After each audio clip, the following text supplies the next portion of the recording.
शुरू आज का काम प्रभु। सुबह सवेरे लेकर तेरा नाम प्रभु, करते हैं हम शुरू आज का काम प्रभु। शुद्ध भाव से तेरा ध्यान लगाए हम, विद्या का वरदान तुम्हीं से पाए हम। शुद्ध भाव से तेरा ध्यान लगाए हम, विद्या का वरदान तुम्हीं से पाए हम। विद्या का वरदान तुम्हीं से पाए हम। तुम्हीं से है आगाज तुम्हीं अंजाम प्रभु, करते हैं हम शुरू आज का काम प्रभु। सुबह सवेरे लेकर तेरा नाम प्रभु, करते हैं हम शुरू आज का काम प्रभु।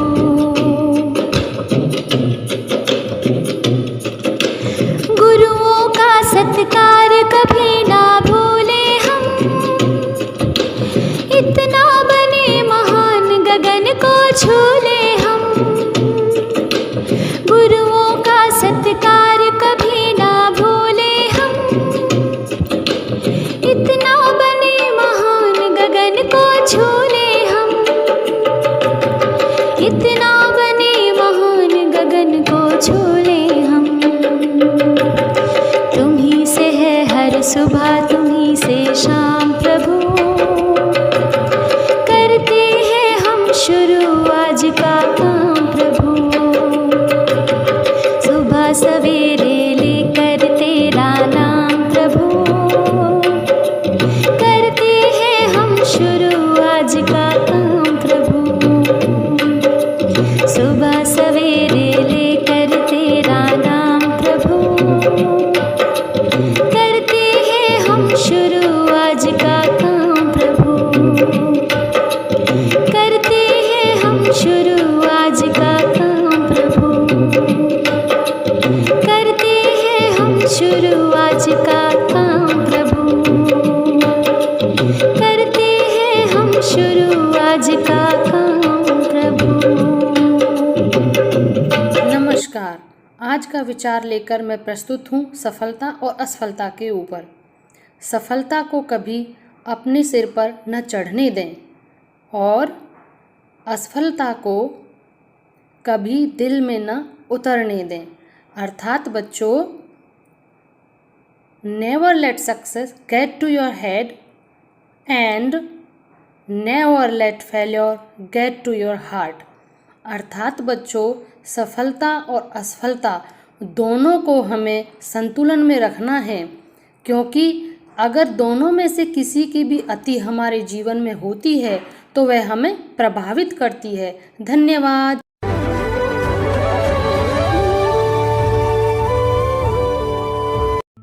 Good morning students. Topic today's word में आज का शब्द है कीप, KEEP। कीप मीन्स रखना, बनाए रखना, जारी रखना, सुरक्षित रखना। बच्चों, keep calm and study hard, अर्थात शांत रहो तथा मेहनत से पढ़ाई करो, कभी हिम्मत ना हारो, हमेशा प्रयास जारी रखो। धन्यवाद। नमस्कार। आज की पहेली है, वह कौन है जिसके मुंह नहीं है लेकिन बोलता बहुत है। ऐसी कौन सी चीज़ है जो मुंह न होने के बावजूद बहुत बोलती है? बताओ बताओ। इसका उत्तर है रुपया, यानी कि मनी। आपने भी सुना होगा, पैसा सिर चढ़ के बोलता है। धन्यवाद। नमस्कार प्यारे बच्चों, जानिए आज का रोचक इतिहास मेरे साथ यानी अर्चना पांडे के साथ। बच्चों, आज ही के दिन 26 अगस्त 1910 में मदर टेरेसा जी का जन्म हुआ था और उन्हें कलकत्ता की संत टेरेसा के नाम से नवाजा गया था। 45 सालों तक गरीब, बीमार, अनाथ, मरते हुए लोगों की इन्होंने मदद की थी।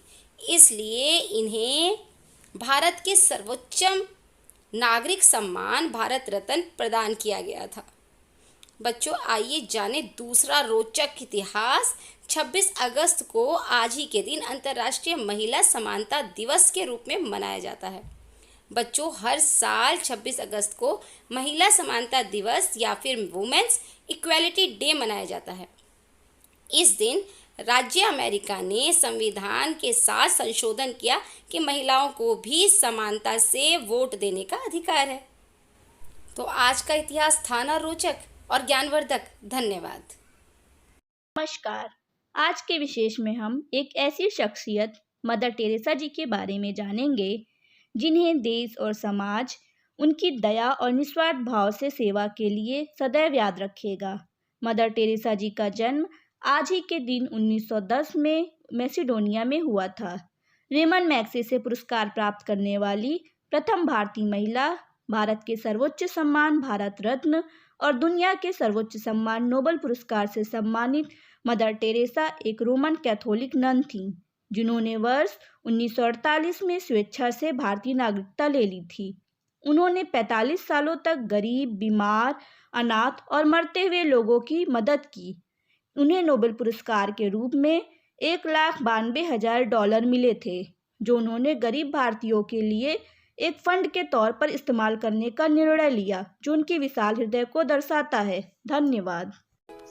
सुप्रभात। आइए अब चलते हैं आज की प्रश्नोत्तरी की ओर।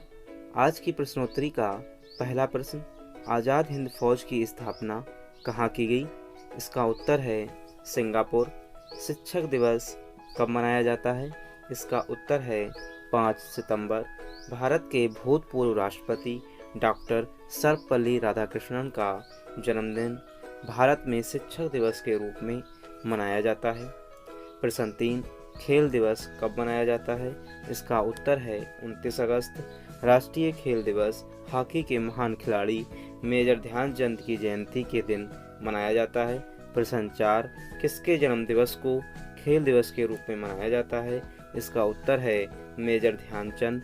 हॉकी के जादूगर के नाम से प्रसिद्ध मेजर ध्यानचंद, जिन्होंने भारत को ओलंपिक खेलों में स्वर्ण पदक दिलवाया। धन्यवाद। 26 अगस्त आज के दिन मदर टेरेसा का जन्म हुआ था। वो एक प्रेम की मूर्त थी। ईसा मसीह के रास्ते पर चलकर उन्होंने गरीबों और दुखियारों को अपनाया था। आज के दिन को महिला समानता दिवस के रूप में भी मनाया जाता है।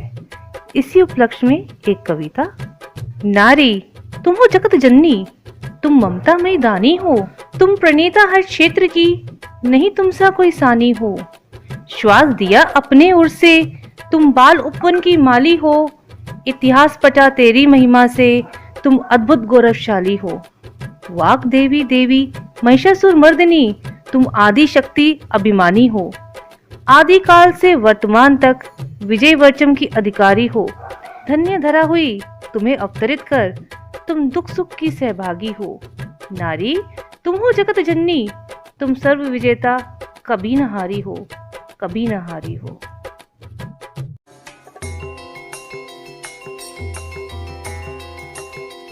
सुप्रभात बच्चों। आज की अच्छी आदत, स्वास्थ्य के लिए लाभदायक खेल खेलना। बच्चों, हमें अधिकतर आउटडोर गेम ही खेलने चाहिए। फोन पे या इंडोर गेम से थोड़ा सा बचना चाहिए। आउटडोर गेम हमारे शरीर के लिए बहुत ज्यादा लाभदायक सिद्ध होते हैं, अतः हमें निश्चित समय निकालकर आउटडोर गेम खेलना चाहिए। हम क्रिकेट खेल सकते हैं, फुटबॉल खेल सकते हैं, इससे हमारे शरीर की एक्सरसाइज होती है।